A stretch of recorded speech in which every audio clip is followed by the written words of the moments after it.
훅 인터뷰. 모두를 위한, 모두를 향한 모두의 궁금증 훅 인터뷰.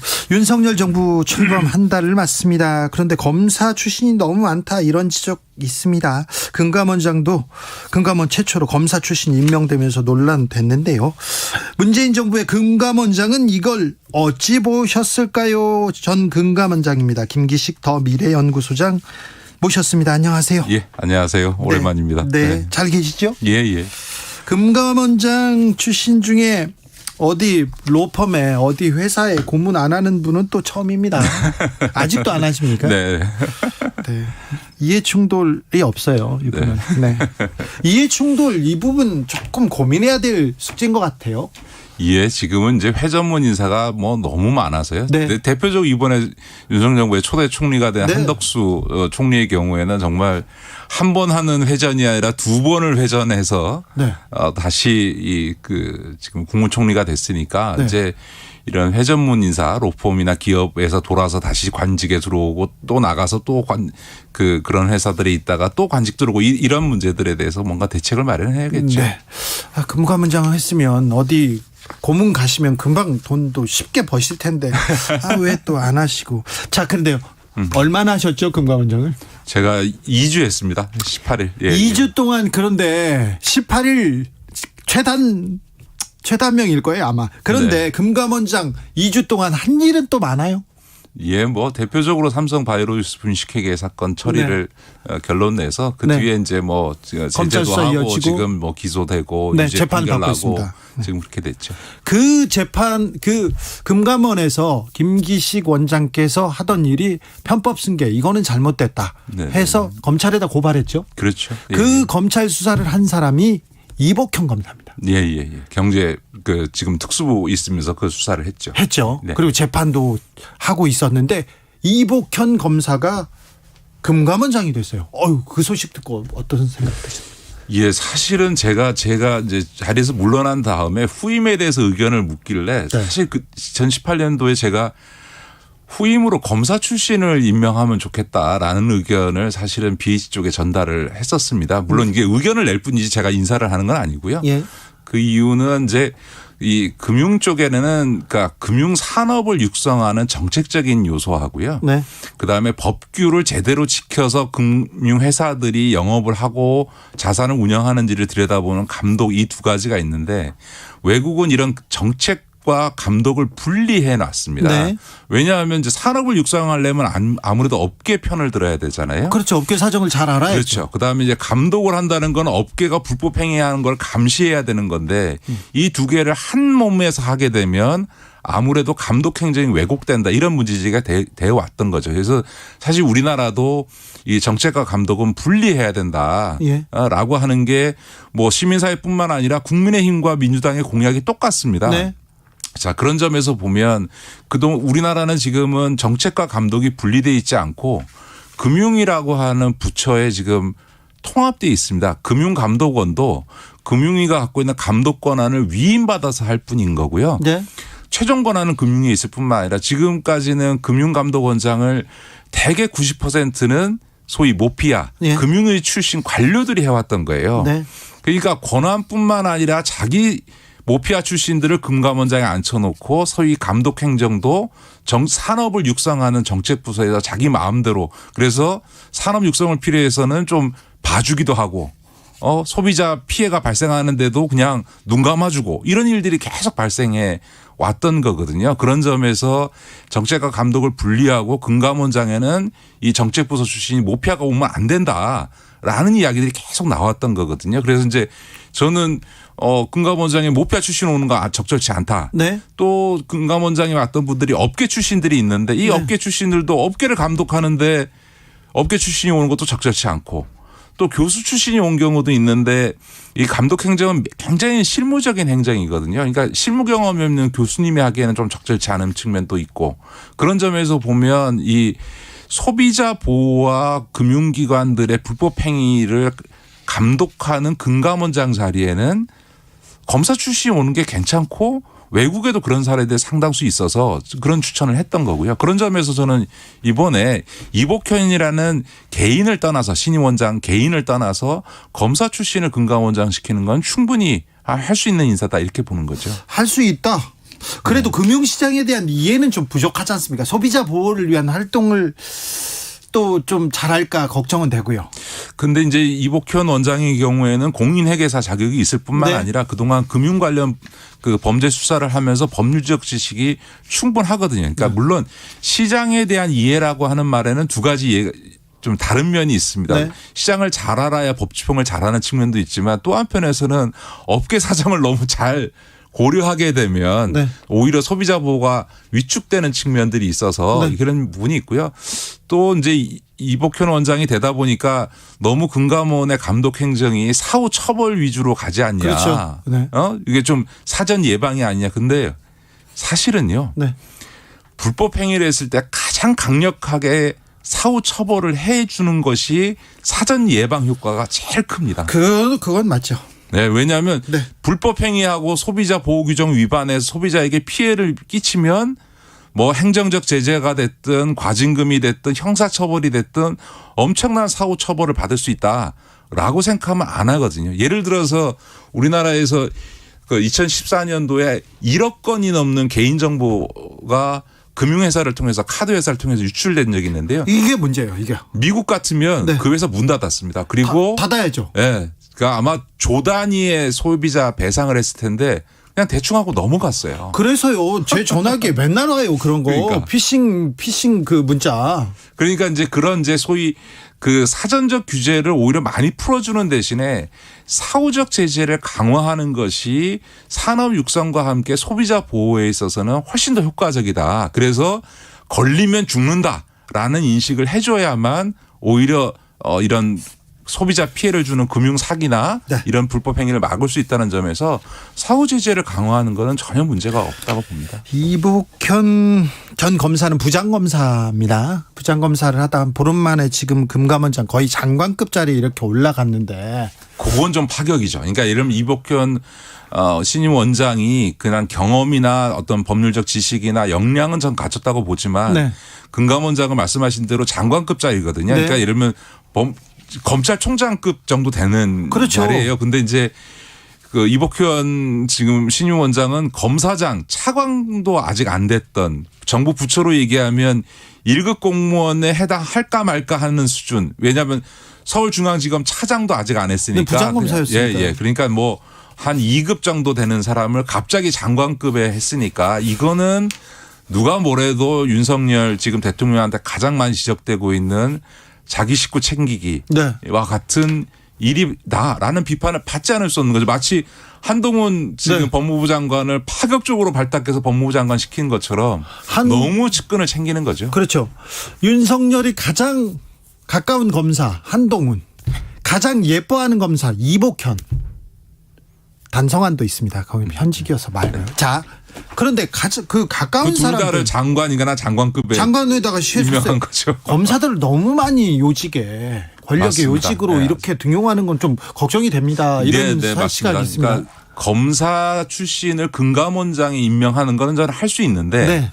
그거 외에 지금 윤석열 대통령이 너무나 많은 검사이거나 검찰 출신들을 그것도 권력의 요직에 지금 배치하고 있는 건 심각한 문제죠. 지금 청와대도 사실은 육상실하고 검찰에 윤석열 대통령이 데리고 있었던 네. 측근들을 배치해서 거의 청와대 그러니까 대통령실을 완전 장악했잖아요. 인사, 총무, 감사 다 이렇게 해요. 그다음에 뭐 지금 뭐 경찰을 관할하는 행자부 장관도 검사 출신 자기 친구 후배를 했고 법무부도 지금 한동훈가 했고 판사 출신 후배. 그다음에 국정원 기조실장도 검사 지금 출신. 측근인 그 검사 조상조. 대검 형사부장을 임명했고 네. 거기서 더 나가 가지고 국무총리 비서실장도 검사 출신 시키고 네. 이런 와중에서 이복현 전 부장검사를 금감원장 시키니까 논란이 네. 커지는 거죠. 알겠습니다. 네. 잘 이해했습니다. 네. 경제 상황은 어떻습니까? 지금 물가가 좀 걱정인데 물가를 잘 잡는다는 신호는 안 보이고 정치권에서는 계속해서 좀 뭐 당권 경쟁하는 것도 같고요. 대통령의 이렇게 경제 정책에서도 물가를 잡겠다는 거는 잘 안 보이는 것 같습니다.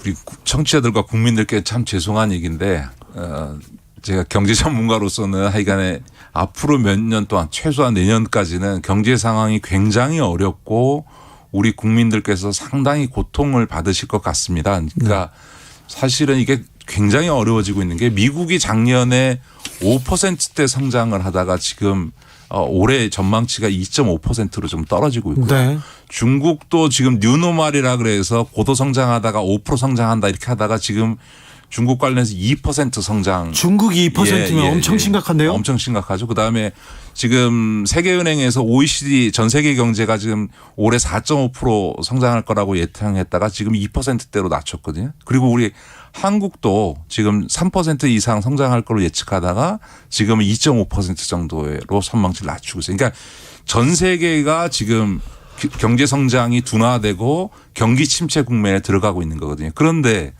보통 이렇게 경기가 침체하면 물가가 안정되거나 오히려 내려가야 되는데 경제는 침체되고 있는데 경기는 침체되고 있는데 물가는 지금 어마어마하게 지금 올라가고 있는 상황이에요. 우리도 지금 심각해요. 5% 수준 네. 수치상 5%라는 건 체감하면 거의 뭐 20% 물가가 오르는 느낌이 있는 거고요. 미국은 더 심각하고 경제는 어려운데 물가는 올라갑니다. 그러면 이제 보통 이렇게 경기가 침체되면 보통은 돈을 풀어야 되거든요. 네. 그래서 경기 부양을 해야 되는데 지금은 코로나 국면에 전 세계가 돈을 왕창 풀었기 때문에 이게 인플레로 나가고 있으니까 또 금리를 끌어올리고 있는 거예요. 예. 경기 침체 상황인데 그냥 빅스텝이라 그래서 0.5% 0.75%씩 금리를 올리고 있어요. 물가는 오르고 금리도 오르고 서민들은 그렇죠. 휘어집니다. 그 이제 이런 상황이니까 지금 국민들로 보면 뭐 삼각 파도가 아니라 사각 오각 파도를 지금 우리 경제나 전 세계 경제가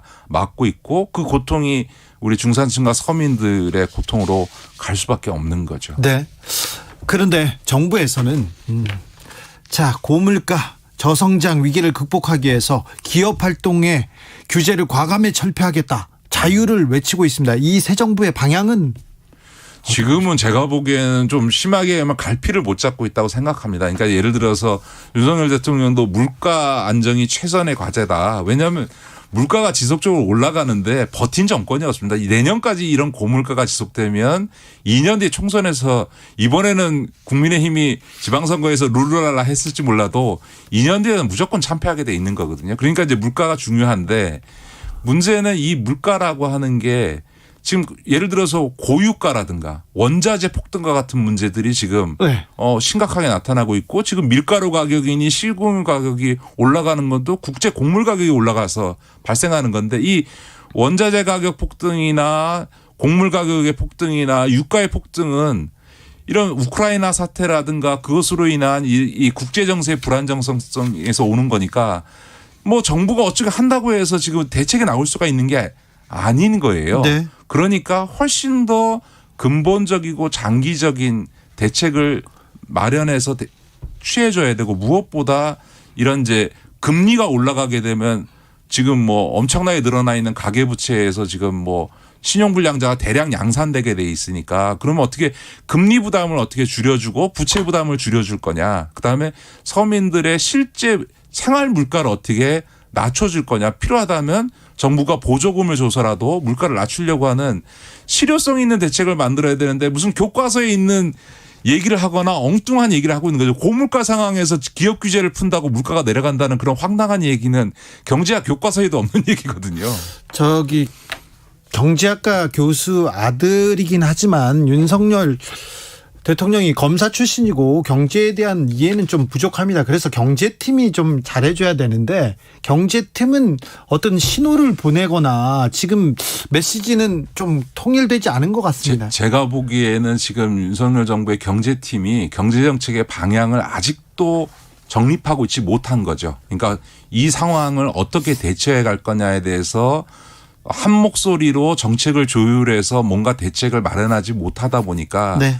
굉장히 표피적이거나 엇박자가 나거나 하나만한 소리들을 지금 하고 있는 상황이다 이렇게 보여지고요. 그 원인 중에 하나는 지난 시기에까지 지금 경제 환경이 작년 하반기 이후에 급변하고 있는데 그동안 이제 지난 문재인 정부 한 3, 4년 동안에 있었던 상황들을 놓고 막 여러 가지 공약을 해왔잖아요. 규제 완화를 네. 한다는 한다는 등 세금 감면해 준다는 등 뭐 이런 부동산 규제 어떻게 하겠다는 등. 근데 그게 지금 바뀐 경제 환경에 안 맞거든요. 근데 뱉어놓은 말들은 있으니까 이게 지금 공약한 거하고 지금까지 말해온 거하고 현재 상황하고 다르니까 예. 이걸 조정해야 되는데 이 조정이 제대로 안 되고 있는 거죠. 그러니까 네. 아마 제가 보기엔 경제정책을 둘러싸고 물밑에서는 이 관료들과 당 다시 공약을 만들었던 팀 간에 굉장히 치열한 논쟁이 벌어지고 있을 거다. 저는 네. 그렇게 봅니다. 금융 전문가 지금까지 금융 전문가한테 물어봤고요. 재벌 전문가이신 또 최고 전문가이신 김기식 원장한테 이것도 물어보겠습니다. 네. 경제 정책이 아직 갈피를 못 잡고 있는 것 같습니다만 재벌에 대한 정책은 세워진 것 같습니다. 사면도 계속 얘기가 나오고요. 네네네. 8.15 사면은 거의 기정사실화 되는 것 같습니다. 네네네. 네. 이재용 그 부회장 말씀하시는 네. 거죠. 네. 근데 최근에 제가 조금 놀란 게 네. 그 지금 2기 삼성그룹의 준법감시위원장이 네. 된 그 이찬희 이찬희 위원장. 전 그 대한변협 회장이 이런 얘기를 했어요. 네. 이재용 부회장이 경영을 열심히 해야 되는데 재판 때문에 발목 잡혀 있으니까 빨리 사면해 줘라. 근데 제가 그 얘기를 듣고 예. 귀가 의심스러웠는데 왜냐하면 아니 준법감시위원장으로 삼성이 법 제대로 지키라고 들어가신 외부 인사께서 그 위법 행위에 대해서 사면해 주라 하는 것도 적절치 않을 뿐만 아니라 사면을 한다는 거는 과거 국정농단 사건으로 인해서 받은 형을 사면해 주는 건데 그걸 사면해 준다고 해서 지금 바이오로이스 분식회계 사건으로 받고 있는 재판이 없어지는 게 아니거든요. 그렇죠. 그러니까 사면하고 지금 받고 있는 재판하고는 아무 상관이 없는데 네. 재판 받느라고 경영활동을 제대로 못하니 사면해 주라. 전혀 논리적으로 네. 황당한 이야기를 전 대한변협 회장께서 하셔서 네. 이분이 한 얘기가 이게 맞나 기사를 잘못 쓴 건가 이렇게 제가 의심을 했습니다. 네, 잘못 쓴 건 아니고요. 네, 삼성 측 공식 입장은 아니라고 이렇게 얘기는 했지만 준법감시위원장이 그런 얘기를 했습니다. 뭐 이재용 사면은 정치권에서든 뭐 경제 재계에서든 다 얘기하고 있어서 그러니까 예를 들어서 이렇게 위법한 것도 봐주라고 하시는 분이 어떻게 준법 감시를 하실지 제가 좀 의심스러운 거죠.